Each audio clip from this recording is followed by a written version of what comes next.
One of the most horrific war crimes that was carried out in the 20th century occurred inside the Chinese city of Nanking. Throughout history, there were many different terrible war crimes committed during different conflicts, and the Second World War saw some of the most savage executions and slaughter of civilians at the hands of the Einsatzgruppe, the Nazi death squads, in Europe. But there has been a lot of debate as to when the Second World War began, as some believe it broke out when the Germans invaded Poland, but other historians claim it began years earlier, when the Japanese began to try and conquer large parts of land in Asia. The Japanese army were known for their horrific war crimes and actions, and this took part inside of China, and also in other Pacific areas. There were even two men who had a competition to see who could execute 100 people the quickest using a sword. But one Chinese city became a site of evil at the hands of the Japanese army, and this was in Nanking. But specifically what happened in the city. Join us today as we look at the executions of the Nanking Massacre, and as always, to support our channel, please make sure to subscribe. The Japanese army in the 1930s sought to conquer and attack different countries inside of the Pacific, and in particular they wanted to take land in China. They invaded in August 1937, then attempted to take Shanghai, but they did suffer a lot from heavy losses initially. But the Japanese then took the decision to not at the time expand their assaults to a bigger range because of the high casualty rate, but then the Japanese military hierarchy ordered the attack on the city of Nanking, which at the time was the capital of the Republic of China. The Chinese would fight to the death to defend their cities and lands, and the government did leave the city to relocate. They then left Nanking in control of an international committee which was headed up by a German man named John Raab. He asked for a ceasefire with the Japanese to allow Chinese people to leave the city, but this was rejected, and a number of Chinese soldiers began to hide inside of a safety zone that had been set up. The slaughter and massacre inside of Nanking took place over around 6 weeks, around December 1937, but on the road to the city there was a lot of execution and terror. As the Japanese marched to the city, they committed terrible crimes, assaulting and attacking settlements and anyone they came across, but as mentioned, 2 Japanese officers even had a contest to see who could execute 100 people the first. This led to civilians being beheaded with their weapons, and this was reported like a sporting event in the Japanese press. They were massacring people who were not combatants, but instead defenceless women and children. But inside of Nanking, chaos would emerge, as buildings and homes were torched and set on fire, as were many other buildings, and millions of dollars worth of damage occurred. Western people fled the city, and there were very few who actually remained. There were allegedly orders passed to kill all of those people who the Japanese would capture, and the people inside the city would suffer massacre. The Japanese forces arrived at the gates of the city on the 9th of December, and leaflets were then dropped ordering the city to surrender, and the Japanese threatened to unleash hell and give no mercy to civilians. There was no answer given to the Japanese, and then General Iwani Matsui issued the order to attack, and the soldiers rampaged throughout the city, and they assaulted wherever they went. Artillery smashed the city, and the Air Force attacked from the sky, and those Chinese soldiers who tried to hide were shot as they tried to escape. The 160th Division of the Japanese Army and the 6th Division entered the city first on the 13th of December, and they then attacked retreating Chinese units. But the final part of the battle was the slaughter of Chinese soldiers by the Japanese. They would execute 4,000 Chinese soldiers who had been disguised in civilian clothes, but Nanking then became a site of terrifying war crimes. There was a huge amount of murder, arson and looting inside the walls, as well as assaulting of women. 20,000 women were said to have been assaulted in the city, and many of these women were then slaughtered following their ordeals. One eyewitness said of the events that, "I know not where to end. Never I have heard or read such brutality. We estimate at least 1,000 cases a night, and many by day. In case of resistance or anything that seems like disapproval, there is a bayonet stab or a bullet. People are hysterical. Women are being carried off every morning, afternoon and evening. The whole Japanese army seems to be free to go and come as it pleases, and do whatever it pleases."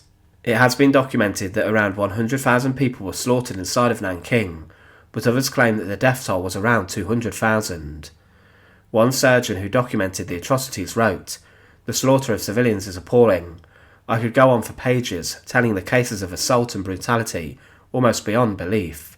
2 bayoneted corpses are the only survivors of 7 street cleaners who were sitting in their headquarters when Japanese soldiers came in and, without warning or reason, killed 5 of their number and wounded the 2 that found their way into hospital. Let me recount some instances occurring in the last 2 days. Last night, the house of one of the Chinese staff members of the university was broken into, and 2 of the women, his relatives, were assaulted. In the university middle school, where there were 8,000 people, the Japanese came in 10 times last night, over the wall, stole food, clothing, and assaulted until they were satisfied. They bayoneted one little boy of 8, who had 5 bayonet wounds, including one that penetrated his stomach. The killing continued, and thousands of innocent people were killed. The death toll on civilians is difficult to work out, as many bodies were burned and buried in mass graves, then dumped in the Yangtze River. Hospitals became overflowing with patients and could not keep up. It was also said, "We come across corpses every 100 to 200 yards." The bodies of civilians that I examined had bullet holes in their backs. These people had presumably been fleeing when they were shot from behind. The Japanese marched through the city in groups of 10 to 20 soldiers and loot the shops. I watched with my own eyes as they looted the cafe of our German baker, Herr Kiesling. Hempel's hotel was broken into as well, as was almost every shop on Chungshang and Taiping Road. There was also further large-scale looting, and it was said with regards to this that, in the first days of the occupation, the soldiers took a great deal of bedding, cooking utensils and food from the refugees. Practically every building in the city was entered many, many times by these roving gangs of soldiers throughout the first 6 or 7 weeks of the occupation. There was no burning until the Japanese troops had been in the city 5 or 6 days. Beginning, I believe, on the 19th or 20th of December, burning was carried out regularly for 6 weeks. 1/3 of the city was destroyed by arson, and newly built government buildings were also destroyed. Soldiers stole from the rich and poor, and the Japanese also soon after the city fell went after the Chinese looking for more soldiers, and they executed thousands of young Chinese men. With regards to the executions, hundreds if not thousands were taken to the banks of the Yangtze River, and they were then mown down by machine gun fire. The Japanese slaughtered any Chinese soldier or person they came across, and the forces, it was said, were bored, angry, tired and frustrated. General Matsui, who was in command of the attack on the city, was allegedly shocked by what was happening, and he stated, "I cannot but feel depressed. I am very lonely and can never get in a mood to rejoice about this victory. I personally feel sorry for the tragedies to the people, but the army must continue unless China repents.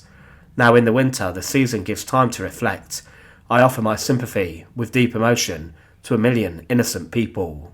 The slaughter of the Nanking Massacre was horrific, and it's believed that around 200,000 people were executed and killed in the attacks on the city, and what happened at the hands of the Japanese forces.